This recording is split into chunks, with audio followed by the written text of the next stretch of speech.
মাত্র 3 থেকে 4 ঘন্টা পর রায়দান হতে চলেছে সুপ্রিম কোর্টে। এবং গতকাল গতকাল 26,000-এর মধ্যে যারা যোগ্য এবং অযোগ্য প্রত্যেকে কিন্তু ঘুমোয়নি। প্রত্যেকের একটাই চিন্তা কি হতে পারে। আমি দেখুন আগেই বলেছি দুটো জিনিস হতে পারে।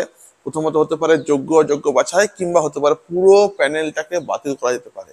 হ্যাঁ বন্ধু, এমনি শোনা যাচ্ছে যে হয়তো হয়তো যেহেতু বিচারপতি নোটস অফ আর্গুমেন্টসে অসন্তুষ্ট, কারণ নোটস অফ আর্গুমেন্টসে কমিশন সেরকম কিছু বিশেষ কিন্তু দেয়নি, তাই বিচারপতি অসন্তুষ্ট রয়েছেন।